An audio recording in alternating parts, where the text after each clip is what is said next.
Students, हम defects of Rutherford atomic model के बारे में डिस्कस करते हैं। रदरफोर्ड का जो एटॉमिक मॉडल है इसके 3 डिफेक्ट्स है। आल दो रदरफोर्ड का जो atomic model is a very interesting model और इसकी बहुत सारी अच्छाइयाँ भी हैं और इसके बहुत सारे एडवांटेजेस भी हैं, लेकिन इसके अंदर कुछ डिफेक्ट्स हैं।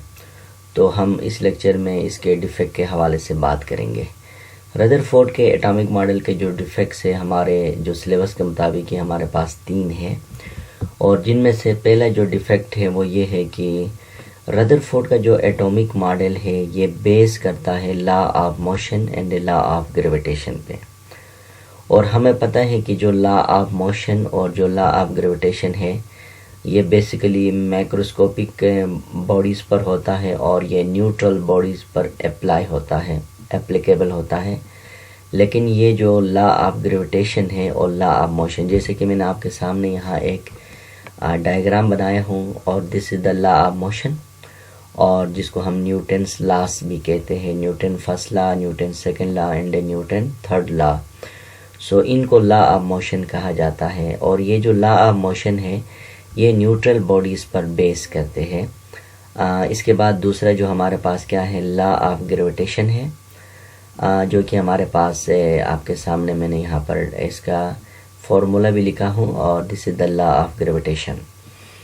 तो जो लॉ ऑफ मोशन और जो लॉ ऑफ ग्रेविटेशन है ये बेसिकली न्यूट्रल बॉडीज़ पर बेस करते हैं, और जबकि इलेक्ट्रॉन न्यूट्रल बॉडी नहीं है। इलेक्ट्रॉन और प्रोटॉन के बारे में जब हम देखते हैं तो they are the charge particle, और ये चार्ज पार्टिकल है, तो इसलिए लॉ ऑफ मोशन और लॉ ऑफ ग्रेविटेशन इन चार्ज पार्टिकल को एक्सप्लेन नहीं कर सकता है।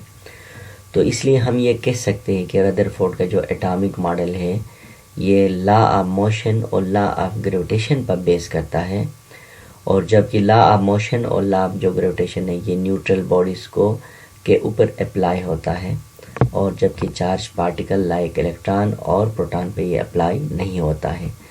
So this is the one defect of the Rutherford atomic model. Now we will discuss about the second defect. Second defect के बारे में एक साइंटिस्ट था जिसका नाम है मैक्सवेल है, जो अपने थ्योरी में कहता है, मैक्सवेल कहता है कि अगर इलेक्ट्रॉन सर्कुलर पाथ में अगर मूव करता है तो ऐसे में उसके रिवॉल्विंग के नतीजे में इलेक्ट्रॉन के अंदर एक वेलोसिटी पैदा होती है, लेकिन सर्कुलर पाथ में उसकी मूवमेंट की वजह से, इसके रिवॉल्विंग की वजह से जो इलेक्ट्रॉन होता है इसकी वेलोसिटी में तब्दीली आती है। जब इलेक्ट्रॉन की वेलोसिटी में तब्दीली आएगी तो वो इलेक्ट्रॉन जो होगा वो एक्सेलरेशन में बदल जाएगा। तो फिर मैक्सवेल कहता है कि अगर कोई चार्ज पार्टिकल एक्सेलरेशन में बदल जाए, अगर उसके अंदर एक्सेलरेशन पैदा होगा तो डेफिनेटली वो क्या करेगा, वो रेडिएशन को कंटिन्यूसली क्या करेगा, एमिट करेगा, और अल्टीमेटली वो जो इलेक्ट्रॉन होगा वो स्पाइरल पाथ को फॉलो करेगा, यानी वो सर्कुलर पाथ से वो स्पाइरल पाथ में बदल जाएगा। जब स्पाइरल पाथ में बदल जाएगा तो उसकी एनर्जी कम होते होते वो न्यूक्लियस में जाकर गिरेगा, और जिसके नतीजे में न्यूक्लियस कोलैप्स हो जाएगा और एटम क्या होगा, अनस्टेबल होगा। ये मैक्सवेल ने अपने थ्योरी में कहा था। जैसे कि देखिए यहाँ पर एक इलेक्ट्रॉन है, अब ये इलेक्ट्रॉन क्या है, इसके अंदर एक्सेलरेशन की वजह से ये क्या करता है, चार्ज पार्टिकल है, ये अपना एनर्जी को एमिट करता है।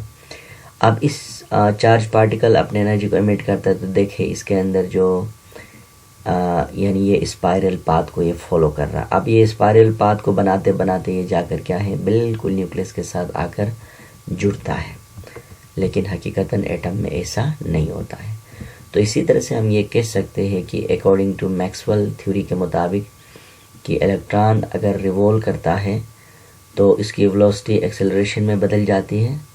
जब वेलोसिटी एक्सेलरेशन में चेंज हो गई तो जो चार्ज पार्टिकल होगा वो रेडिएशन को कंटिन्यूसली क्या करेगा, एमिट करेगा, तो फिर उसका जो सर्कुलर पाथ है वो स्पाइरल पाथ में तब्दील हो जाएगा इलेक्ट्रॉन, और नतीजे के तौर पर वो न्यूक्लियस के करीब जाएगा, और जिसके नतीजे में एटम क्या होगा, कोलैप्स हो जाएगा।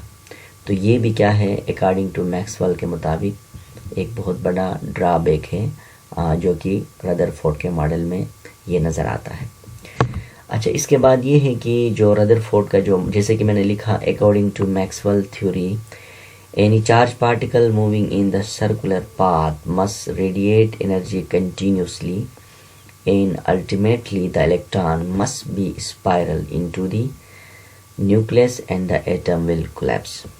इसके बाद जो थर्ड जो इसका ड्रॉबैक है वो ये है कि अगर इलेक्ट्रॉन कंटिन्यूसली एनर्जी एमिट करेगा तो फिर इलेक्ट्रॉन को चाहिए कि वो कंटिन्यूस स्पेक्ट्रम पैदा करे, लेकिन एक्चुअली क्या होगा कि जो इलेक्ट्रॉन है एटम के गिर्द क्या होता है, लाइन स्पेक्ट्रम हासिल होता है।